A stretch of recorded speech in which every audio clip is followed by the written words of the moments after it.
I got hired at a megamart in August of 1998. I was 20, saving money for college, and desperate enough for income that I didn't care it was retail. The store was one of those massive discount warehouses on the edge of town. 200,000 square feet of cheap furniture, bulk groceries, and electronics sold under fluorescent lights that made everyone look sick. The pay was $6.75 an hour. The schedule was brutal, but it was money, and I needed it. This was before stores had the surveillance systems they have now. We had cameras, but they were the old VHS kind that recorded on a loop, grainy footage that got taped over every 3 days. The overnight security was one guy named Frank who spent most of his shift sleeping in the loading dock office. If something went wrong after closing, you were mostly on your own. The store closed at 10 p.m. The closing crew, usually 5 or 6 of us, would stay until midnight restocking, cleaning, and prepping for the morning shift. During those 2 hours, the store felt different. The music shut off. The lights in closed sections clicked off automatically, leaving entire aisles in darkness. The building would settle with creaks and groans that sounded like footsteps if you weren't paying attention. My manager was a guy named Rick Doherty. Rick was 38, built like a linebacker gone soft, with a buzz cut and a mustache that looked like it hadn't changed since 1985. He'd been with Megamart for 14 years, worked his way up from stock boy to assistant manager. Rick was loud, crude, and constantly made inappropriate jokes, but management loved him because his department numbers were good. The other person on the closing crew who mattered to this story was a girl named Shayna Pruitt. Shayna was 19, just graduated high school, working full-time to help her mom with bills. She was small, maybe 5 feet 2 inches, with bleached blonde hair and a nervous laugh. She was the kind of person who apologized constantly, even when nothing was her fault. Shayna worked in the clothing department, but during closing, we all helped wherever was needed. She and I would often end up stocking shelves together, and we talked to pass the time. She told me about her boyfriend who was in the army, deployed overseas. She told me about wanting to be a dental hygienist someday. Normal stuff. But around October, Shayna started getting quiet. The nervous laugh came more often. She'd flinch if someone came up behind her unexpectedly. One night, we were restocking the grocery aisles together around 11 p.m. The store was empty, except for the closing crew scattered throughout. Rick was supposed to be doing manager rounds, but I hadn't seen him in 20 minutes. "You okay?" I asked Shayna. She'd been standing in front of the cereal shelf for 5 minutes without moving, just staring at the boxes. She snapped back. "Yeah, sorry, I'm just tired. You've seemed stressed lately." She hesitated, then glanced around to make sure we were alone. "Can I tell you something? But you can't tell anyone." "Of course. Rick's been weird with me." My stomach tightened. "Weird how?" "He finds excuses to work with me alone in closed sections. Like last week, he told me to reorganize the stockroom in the back corner by myself. Then he showed up and stood in the doorway, blocking the exit. He didn't do anything. He just stood there watching me work for like 10 minutes. It was so uncomfortable." "That's not okay. You should report him." She shook her head quickly. "To who?" "The store manager is his best friend. Corporate doesn't care about people like me. I'll just get fired for causing problems, and I need this job. My mom depends on my paycheck." "Then at least don't be alone with him. Stay near other people." "I try, but during closing, there's not enough staff. Sometimes it's just us in the whole section." Her voice dropped to a whisper. "Last night, he touched my hair, came up behind me while I was stacking towels and just ran his fingers through my hair and said it looked pretty. I told him to stop, and he laughed like it was a joke, but his eyes weren't joking." I felt anger rising in my chest. "Shayna, this is harassment. This is assault." "It's my word against his. He'll say I'm making it up for attention or trying to get him in trouble because he wrote me up for being late last month. That's what guys like him always do." She looked at me with exhausted eyes. "I'm looking for other jobs. As soon as I get hired somewhere else, I'm gone. I just need to survive until then." That was early October. I started watching Rick more carefully after that. I noticed things I'd ignored before. How he'd assign Shayna to sections where she'd be alone.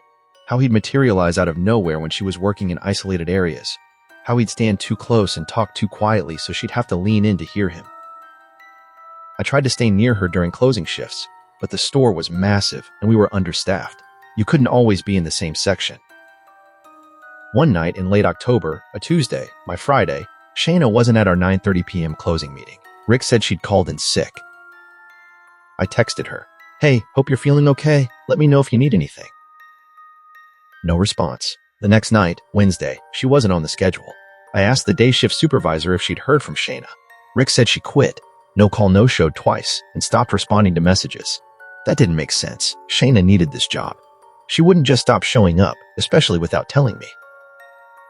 I tried calling her. The phone rang and rang, then went to a voicemail box that wasn't set up. I asked Rick about it on Thursday when he came in for his shift. What happened with Shayna?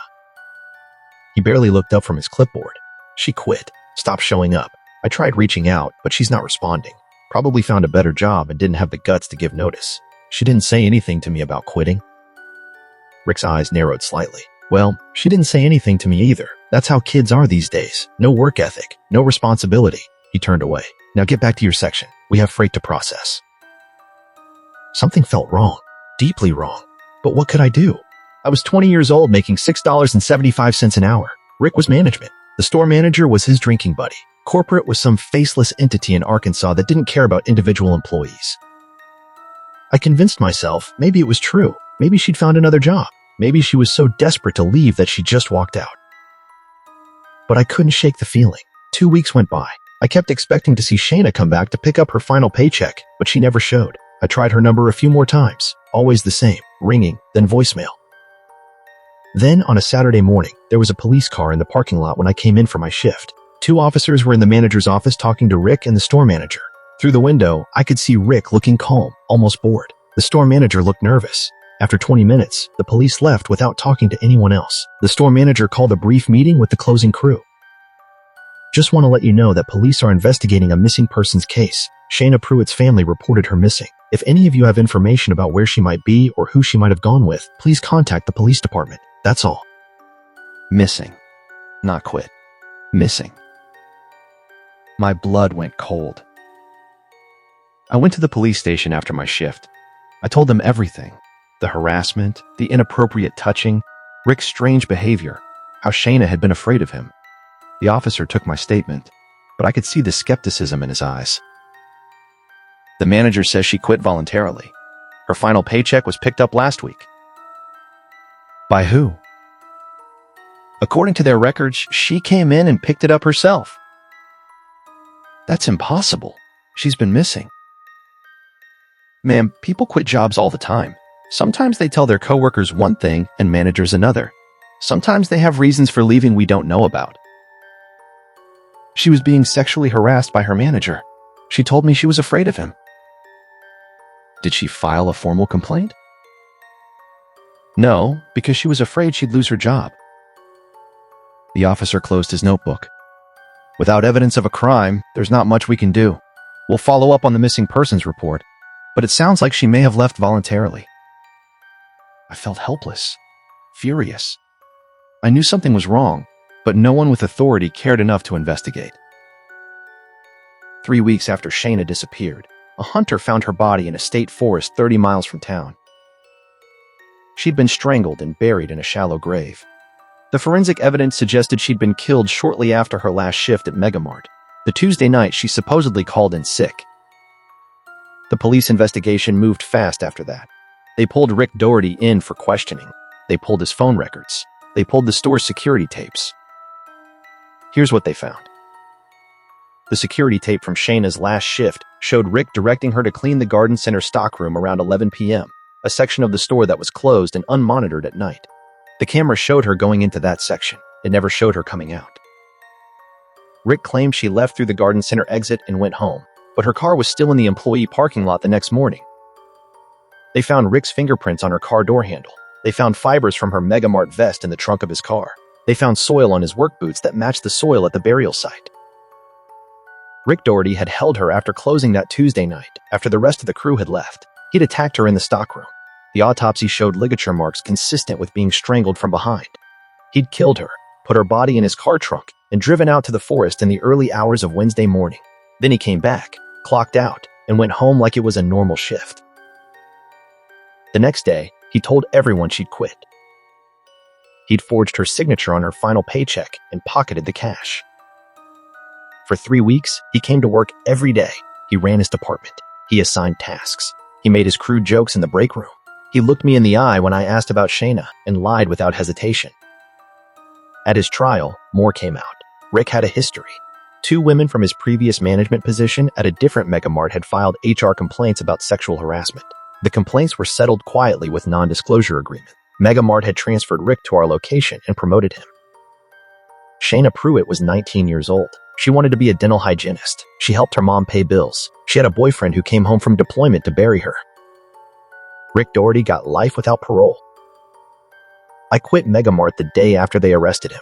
I couldn't walk through those aisles anymore. I couldn't look at the Garden Center stockroom where he'd killed her. I couldn't stand in the break room where he'd joked and laughed while her body was decomposing 30 miles away in the woods. I think about that conversation in the cereal aisle. To who? She'd asked when I told her to report him. Corporate doesn't care about people like me. She was right. Corporate didn't care. They'd buried previous complaints. They transferred him instead of firing him. They protected a predator because his department numbers were good.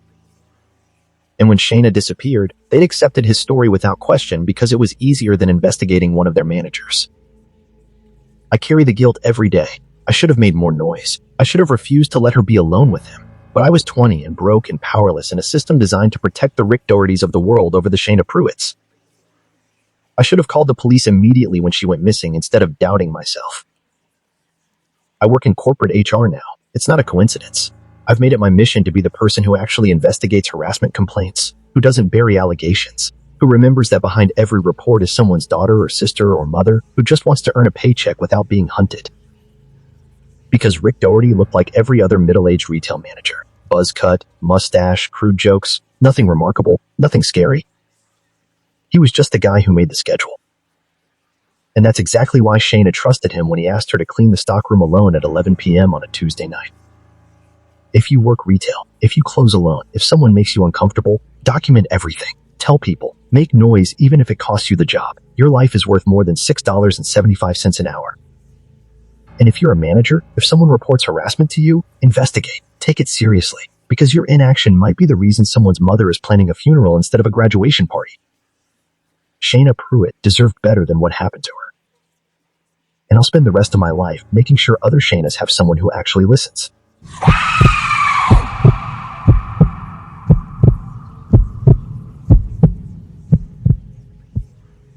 I took the night auditor position at the Cascade Inn in March of 2001.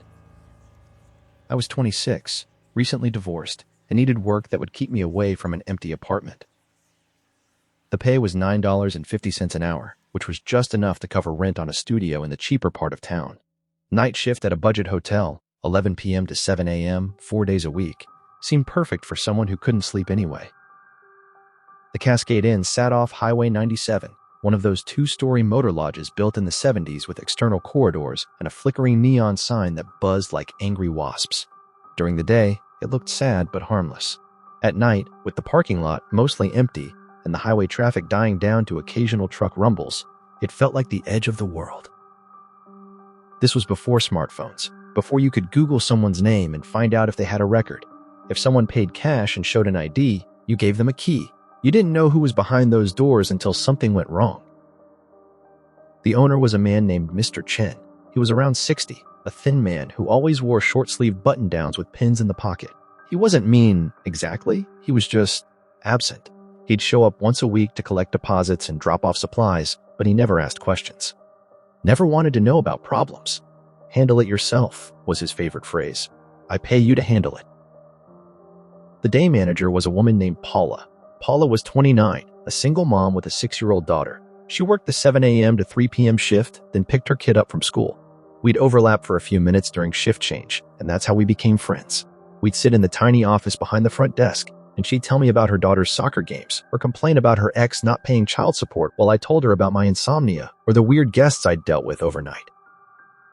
Paula was the kind of person who remembered everyone's names. She kept a jar of lollipops on the counter for kids. She'd comp breakfast for families if she saw they were struggling. The regulars, traveling salesmen, construction crews, they all loved her. But about 4 months into my job, in July, something changed. There was a guest. Room 28, second floor, corner unit. His name was Derek. He'd checked in on a Sunday afternoon during Paula's shift. He told her he was a contractor, said he'd be in town for 2 or 3 weeks working on a shopping center development, paid cash week by week. He drove a white Dodge Ram with Montana plates and a toolbox in the bed. At first, Paula mentioned him casually. The guy in 28 seems nice, asked about good places to eat. But then it was, the guy in 28 stopped by the desk 3 times today, just to chat. Then, he knows my daughter's name. I don't remember telling him. I started paying attention. Derek Holloway didn't look like a monster. He was maybe 35, average height, with a neat beard and wire-rimmed glasses. He wore work boots and jeans, carried a thermos of coffee. He looked like every other contractor who stayed at cheap highway motels. But I'd see him in the parking lot at night, sitting in his truck with the engine off, just sitting there, sometimes until 2 or 3 a.m. When I'd walk outside to check the vending machines or empty the trash, I could feel him watching me. Not in an obvious way. He wouldn't turn his head, but I could see his eyes shift in the rearview mirror. One morning in late July, Paula arrived for her shift looking exhausted.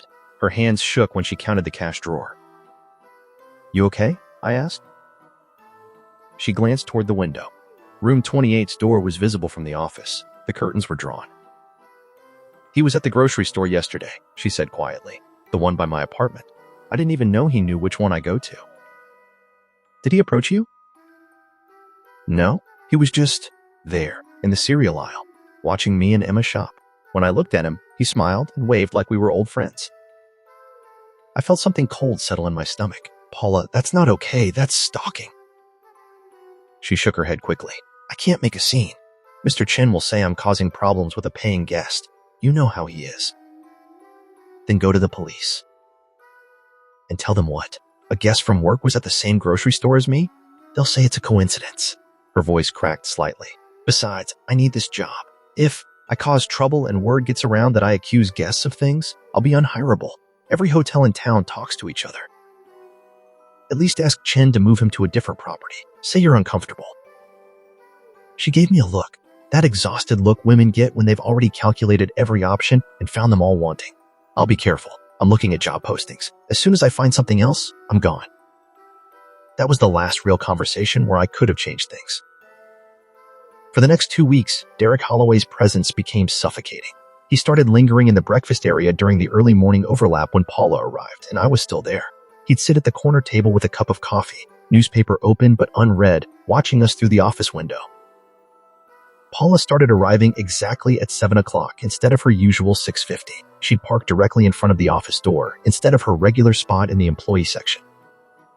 She stopped wearing the colorful scrunchies she usually wore and tied her hair back in a plain ponytail. She was trying to make herself invisible. I noticed Derek had stopped going to his supposed job site. His truck was in the parking lot all day, every day.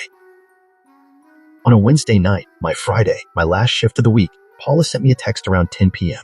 "Hey, weird question. Did 28 check out?" I checked the computer. "No, still registered through Sunday. Why?" "His truck's been outside my apartment for the last hour, just sitting there." My heart started pounding. "Call the police, right now." "And say what? He's not doing anything illegal. He's parked on a public street." "Paula, this is escalating." "I know. I'm keeping my doors locked. I'll call you if anything happens." Nothing happened that night, but I couldn't shake the dread. On Saturday, my day off, I tried calling Paula around lunchtime. No answer. I figured she was busy with her daughter. Sunday night, I came in for my shift at 11 p.m. The day auditor, a college kid named Brandon, was already there. "Paula didn't show up for her shift today," he said. "Chin's pissed. He had to cover it himself." My stomach dropped. Did anyone try calling her? Yeah, goes straight to voicemail. Chin thinks she just quit without notice. I immediately walked to the employee contact sheet and called Paula's number. Voicemail. Full inbox. I looked out the window. Room 28's curtains were open. The lights were off. The parking space was empty. Derek Holloway's truck was gone. I called Mr. Chin. Did Derek Holloway check out? Who? Room 28, the contractor. There was a pause while he checked whatever ledger he kept. He paid through yesterday. Didn't check out formally. Probably just left. Why? Paula was concerned about him. She thought he was following her. Mr. Chin sighed with annoyance. Paula creates drama. That's why she's unreliable. If she quit, she quit. I'll find someone else. I hung up and stared at the computer screen. Something was screaming inside my head. Paula wouldn't quit without telling me. She wouldn't leave her daughter without daycare coverage. She wouldn't just vanish. I called the non-emergency police line. They took a report but explained that adults are allowed to miss work. I explained that a coworker hadn't shown up for work and I was concerned. Unless there was evidence of foul play, there wasn't much they could do immediately. I drove to Paula's apartment complex after my shift ended. Her car was there, a blue Honda Accord with an Emma's Soccer Mom bumper sticker. That's what made my blood go cold. Paula would never leave her car behind. That car was her lifeline to work, to her daughter's school, to everything. I knocked on her door. No answer. The apartment manager wouldn't let me in without a police escort. For 3 days, I called hospitals, checked missing persons reports, drove by her apartment. Nothing. On Wednesday, exactly 1 week after she disappeared, the police came to the Cascade Inn.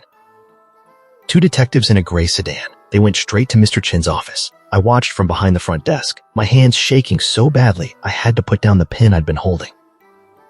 They were in there for 30 minutes. When they came out, Mr. Chin looked gray.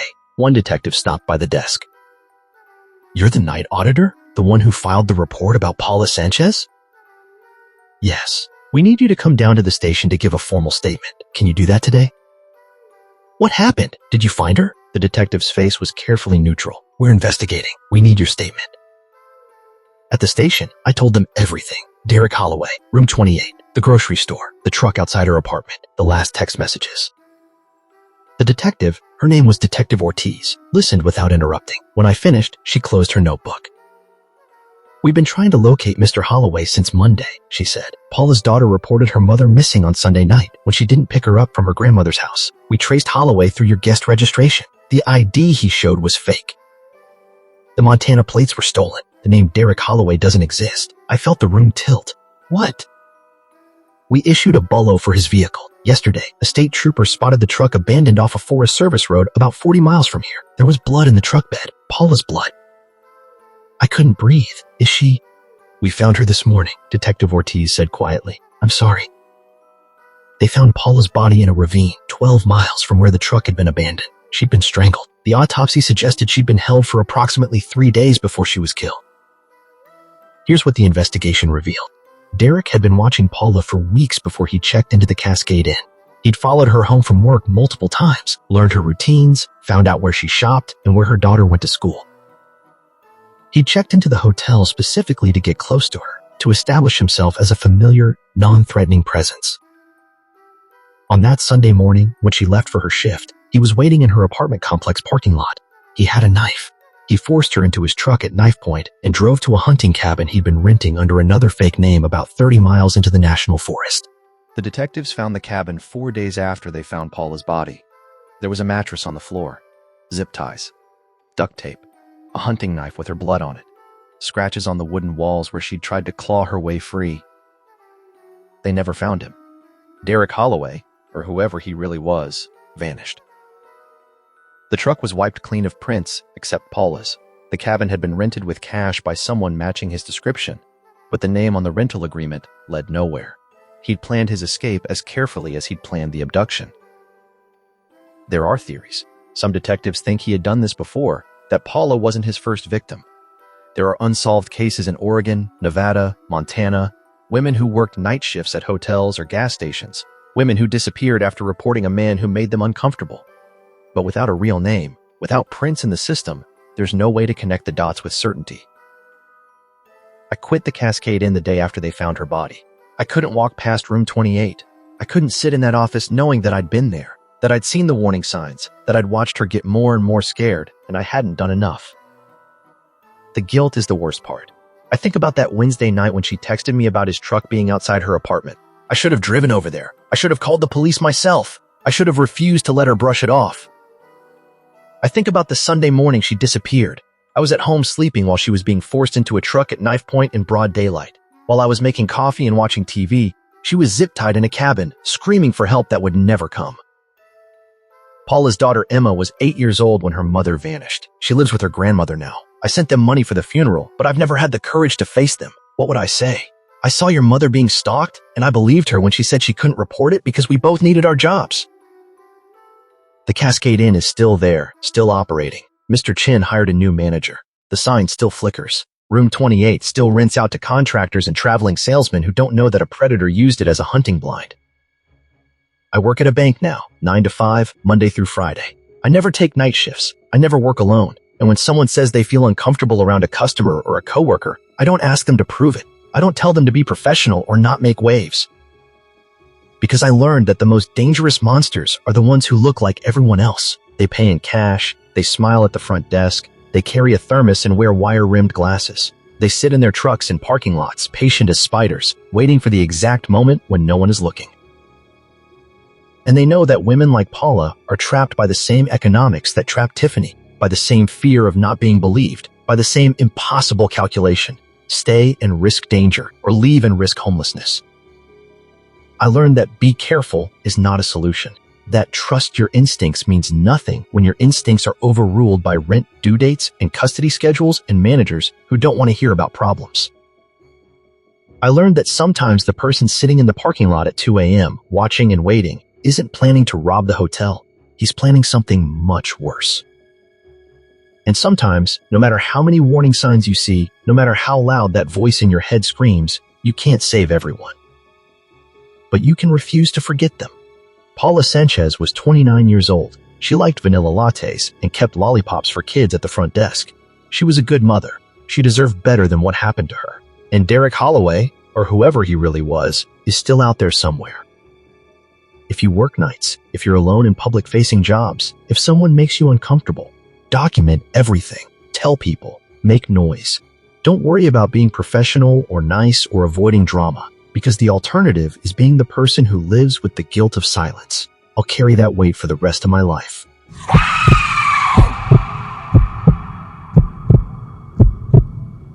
I started working IT support at Brennan & Associates in September of 2003. I was 23, 2 years out of a community college program, and thrilled to have landed a job that paid $38,000 a year with benefits. The company was a mid-sized insurance firm in suburban Denver, about 200 employees spread across 3 floors of a generic office building off I-25. This was the era when companies were just starting to take cybersecurity seriously, when we still wrote passwords on Post-it notes and thought firewalls were enough. Everything was transitioning from paper to digital, which meant the IT department suddenly went from those guys who fix the printer to those guys who control access to everything. My supervisor was a guy named Martin Schroeder. He was 41, divorced, lived alone in a condo near the office. He'd been with Brennan for 12 years, worked his way up from help desk to senior systems administrator. Martin was quiet, methodical, the kind of guy who color-coded his cables and kept his desk so organized it looked like a showroom. He wore the same rotation of polo shirts. Monday was blue, Tuesday was gray, Wednesday was black, and brought the same lunch every day: turkey sandwich, apple, bottled water. People thought Martin was boring, harmless, the kind of middle-aged IT guy who'd retire after 30 years with a modest pension and a company plaque. I thought so too at first. The other person in our department was Amy Chen. Amy was 26, sharp as hell, and way overqualified for the position. She had a computer science degree from CU Boulder and was only working at Brennan because the tech bubble had burst and jobs were scarce. She was planning to move to California as soon as she saved enough money. Amy and I became friends immediately. We'd eat lunch together in the cafeteria or sit in the server room during slow periods, talking about movies or complaining about users who couldn't figure out how to reset their own passwords. She was funny, sarcastic, and had this way of making 8 hours in a beige office building feel less soul-crushing. The server room was our domain. It was a windowless space on the second floor, always kept at 64 degrees, filled with racks of humming equipment and blinking lights. Only the 3 of us, Martin, Amy, and I, had keycard access. Martin had set up a workstation in there, said he liked the quiet and the cold. He'd spend hours in there alone, supposedly working on system maintenance and security updates. Around November, things started feeling off. It began with small things. Amy would mention that files on her workstation had been accessed while she was away from her desk. Nothing was missing or changed, but the timestamp logs showed someone had opened her documents folder during her lunch break. Martin says it's probably just automated backup processes, she told me, but I've never noticed it before.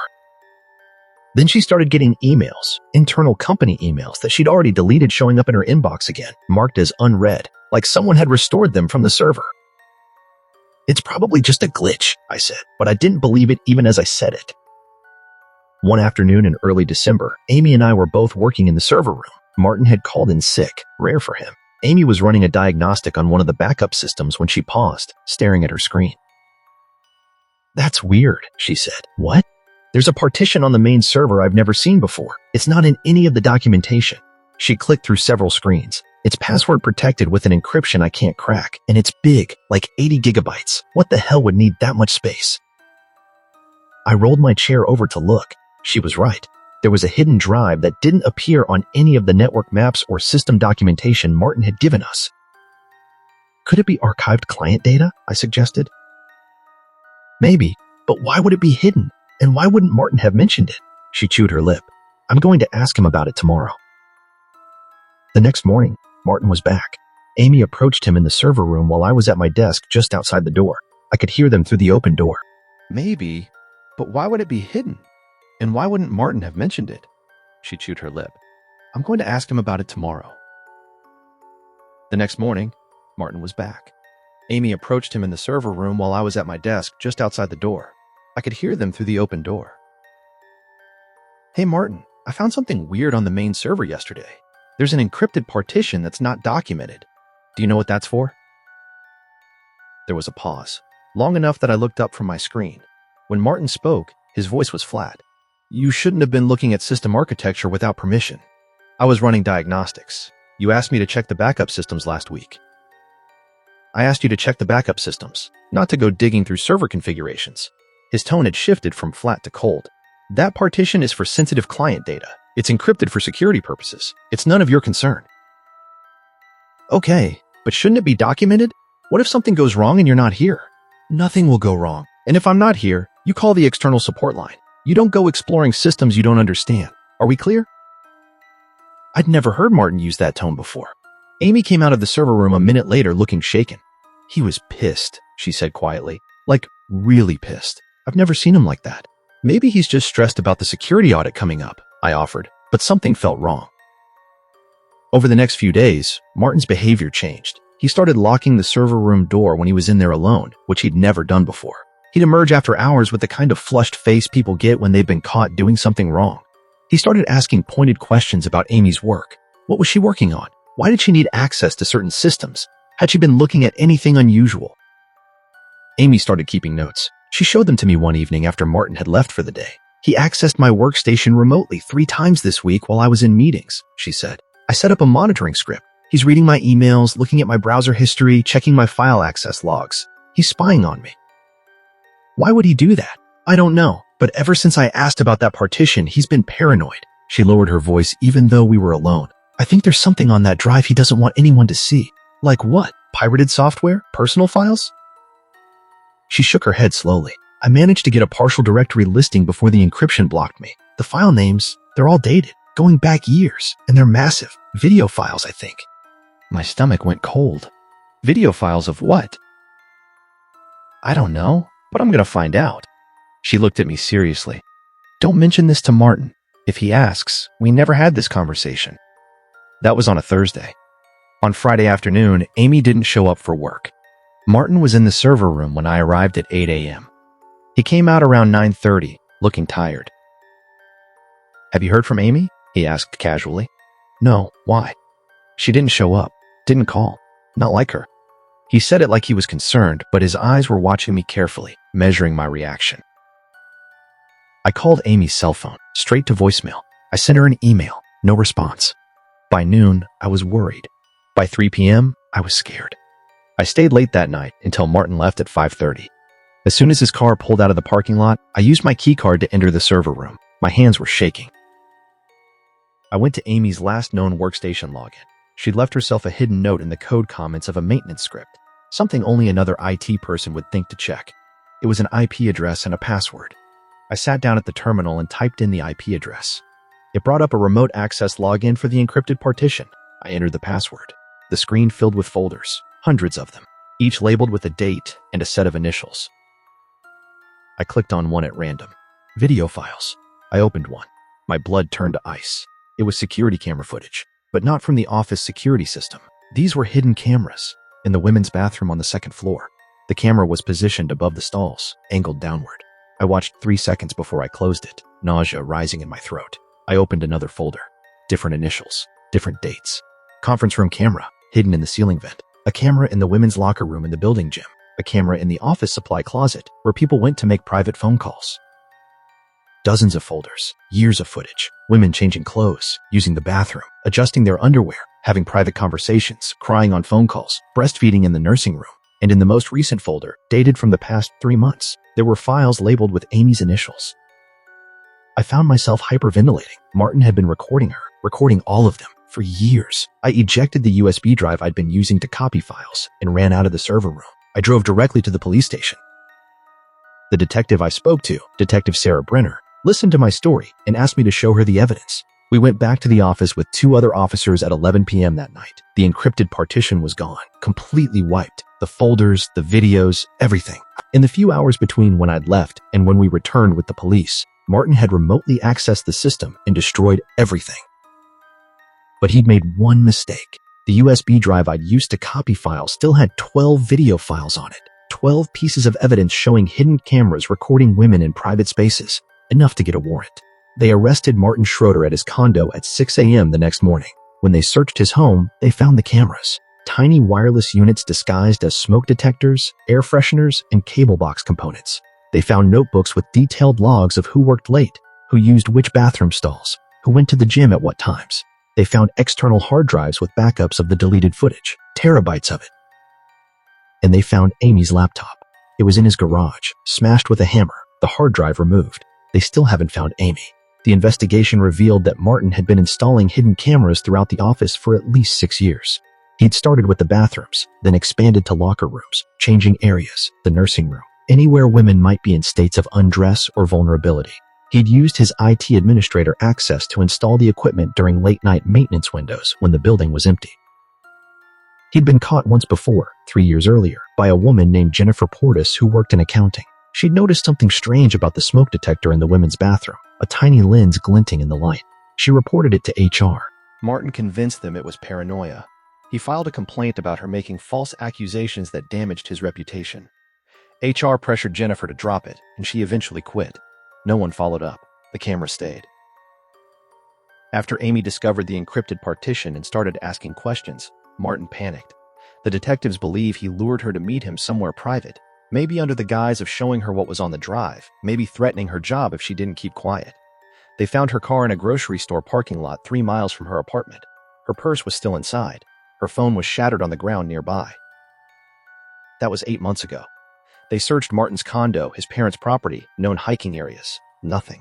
Martin isn't talking. His lawyer says he'll never reveal what happened to her, says it's the only leverage he has.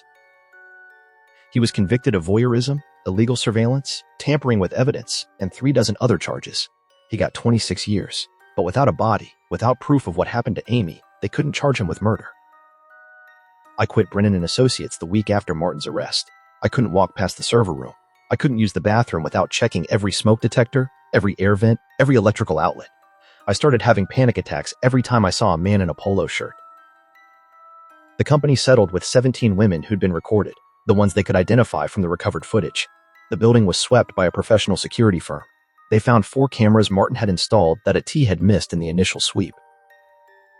But here's what keeps me awake. For 6 years, Martin came to work every day. He wore his color-coded polo shirts and ate his turkey sandwiches and fixed people's password problems. He smiled blandly in meetings. He trained new employees. He had a reputation for being reliable, boring, safe. And every night, he went home and watched footage of women in their most private moments. He cataloged it, archived it, organized it with the same methodical precision he used to organize our server racks. I think about Amy constantly. I think about the last time I saw her, showing me her notes about Martin's strange behavior. I should have insisted she go to HR immediately. I should have confronted Martin myself. I should have checked that encrypted partition the moment she mentioned it instead of waiting. But I was 23 and scared of losing my job, scared of making waves, scared of being wrong. Amy Chen was 26 years old. She wanted to move to California. She was funny and smart and deserved a future that didn't end in Martin Schroeder's garage. Her mother still calls me sometimes, asks if I've remembered anything new, any detail that might help find her daughter. I tell her no, and I apologize for the 1,000th time, and she thanks me for trying, and we both cry. I work in IT security now, but I'll never work in a server room again. I can't stand the cold, the humming equipment, the isolation, and I've made it my mission to teach people, especially women, how to check for hidden cameras, how to recognize the signs, how to trust that feeling when something's not right. Because Martin Schroeder wasn't a hacker in a ski mask. He was a boring, middle-aged guy who color-coded his cables and brought the same lunch every day. He was someone people trusted with the keys to every room, access to every system, the ability to watch everything and everyone without being questioned. He was the person you'd never suspect. And that's exactly what made him so dangerous. If you work in an office, check your spaces. Look for things that don't belong.